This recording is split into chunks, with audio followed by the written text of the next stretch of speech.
नमस्कार दोस्तों।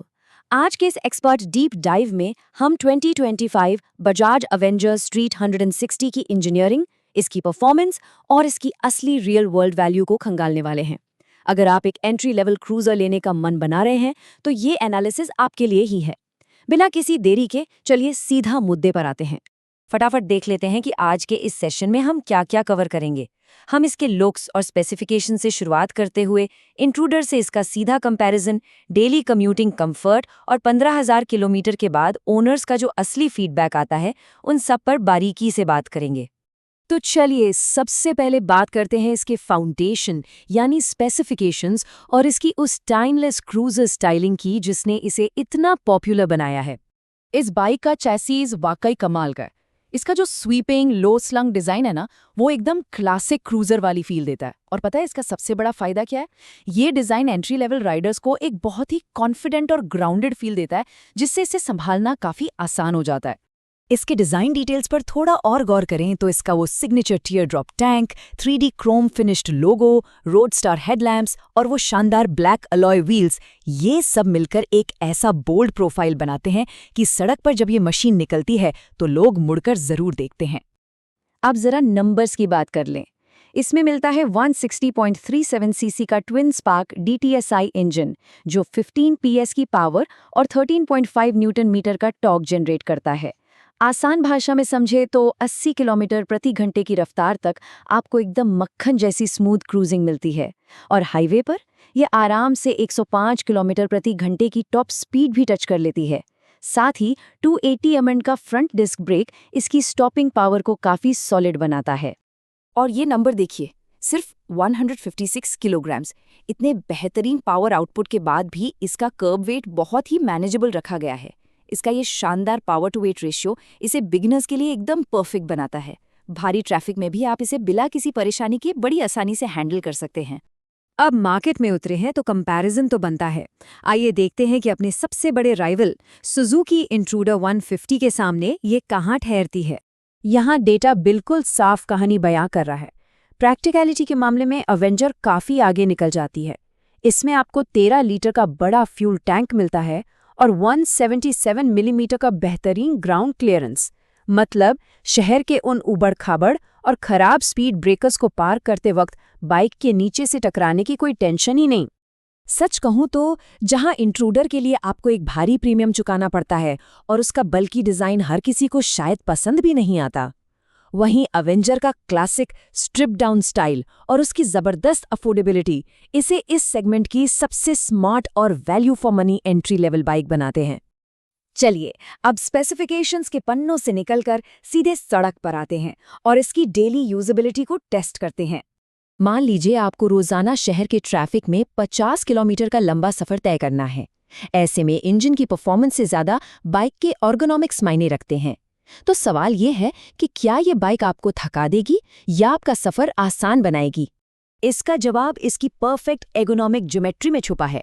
इसकी डुअल डेंसिटी फोम सीट्स और फॉरवर्ड सेट फुट पेग्स आपको एक ऐसा अपराइट पोस्चर देते हैं कि शहर के गड्ढों और झटकों का पता ही नहीं चलता। आपको एकदम थकान मुक्त राइड मिलती है। और सबसे बढ़िया बात, ये आसानी से 45 से 50 किलोमीटर प्रति लीटर का रियल वर्ल्ड माइलेज भी निकाल कर दे देती है ना कमाल की बात? और ये सिर्फ हम नहीं कह रहे, रियल वर्ल्ड ओनर्स का फीडबैक भी यही कंफर्म करता है। एक राइडर का तो यहाँ तक कहना था कि लंबे सफर में भी बैक पेन जैसी कोई समस्या इस बाइक में नहीं आती। प्रोलॉन्ग्ड डेली कम्यूटिंग के लिए इसका कंफर्ट लेवल वाकई एक अलग ही लीग में है। अब थोड़ा और डीप डाइव करते हैं। शोरूम से निकलने के बाद शुरुआती दिन तो अच्छे होते हैं, लेकिन 15,000 किलोमीटर चलाने के बाद लॉन्ग टर्म ओनरशिप की असली सच्चाई क्या होती है? हाई माइलेज ओनर्स लगातार इसकी लॉन्ग टर्म रिलायबिलिटी की तारीफ करते हैं। जरा सोचिए, 26,000 किलोमीटर से ज्यादा चलाने के बाद भी अगर एक बाइक 46 kmpl का एवरेज दे रही है तो एक मजबूत कम्यूटर के रूप में इसकी साख तो पक्की माननी पड़ेगी। लेकिन हाँ, तस्वीर का दूसरा पहलू भी है। कुछ सामान्य मेंटेनेंस क्वर्क्स हैं जिनका ओनर्स को सामना करना पड़ता है। जैसे लंबे इस्तेमाल के बाद गियर शिफ्टिंग थोड़ी हार्ड हो सकती है, या सर्दियों की ठंडी सुबह में कोल्ड स्टार्ट इश्यूज आ सकते हैं। क्लच लीवर भी समय के साथ थोड़ा टाइट फील होने लगता है, और कुछ लोगों को सर्विस सेंटर का एक्सपीरियंस भी खास अच्छा नहीं मिला है। यहाँ एक बहुत ही क्रूशियल वार्निंग जिसे आपको ध्यान में रखना ही होगा। इस बाइक में सिर्फ सिंगल चैनल ABS आता है जो फ्रंट व्हील पर काम करता है।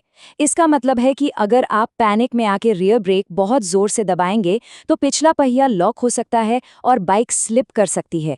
इसलिए सुरक्षित राइड के लिए हमेशा दोनों ब्रेक्स को बैलेंस करके इस्तेमाल करने की आदत डालें। तो अब सवाल ये है कि इन लॉन्ग टर्म दिक्कतों का क्या किया जाए।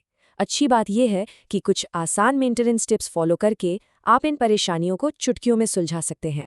ये छोटी छोटी बातें आपकी बाइक की लाइफ काफ़ी बढ़ा सकती हैं। हर 5000 किलोमीटर पर इलेक्ट्रिकल स्विचेस पर WD-40 स्प्रे करना और क्लच लीवर पर नियमित रूप से AP ग्रीस का इस्तेमाल करना आपके कंट्रोल्स को एकदम स्मूथ रखेगा और राइडिंग एक्सपीरियंस को बेहतर बनाएगा। और हाँ, जो ठंडी सुबह में स्टार्ट होने वाले नखरे थे ना, उसके लिए अपनी सील्ड VRLA बैटरी को हमेशा मेंटेन रखें।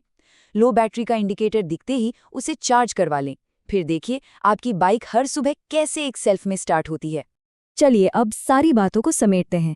अगर हम इसके लुक्स और परफॉर्मेंस को एक साथ रखें तो ये कहना बिल्कुल गलत नहीं होगा कि ये machine classic cruiser visual appeal और एक मॉडर्न डेली कम्यूटर की एफिशिएंसी का बहुत ही शानदार ब्लेंड है। तो हमारा फाइनल वर्डिक्ट एकदम साफ है। थोड़े बहुत सर्विस क्विक्स तो हर गाड़ी में आते हैं, लेकिन अगर आप उन्हें हैंडल कर सकते हैं तो ये मोटरसाइकिल अपने प्राइस सेगमेंट में यकीनन सबसे ज़्यादा आरामदायक, सबसे स्टाइलिश और एंट्री लेवल बायर्स के लिए एक बेहतरीन चॉइस है। जाते जाते आपके लिए एक सवाल छोड़ जाता हूँ। क्या इस एंट्री लेवल क्रूज़र की वो बेजोड़ राइड क्वालिटी और इसका शानदार एर्गोनॉमिक कंफर्ट इसके रूटीन मेंटेनेंस की छोटी मोटी डिमांड्स पर भारी पड़ता है? इस पर ज़रूर सोचिएगा। आज के हमारे इस डिटेल्ड एनालिसिस में जुड़ने के लिए आपका बहुत बहुत शुक्रिया और हमेशा की तरह सुरक्षित राइडिंग करते रहें।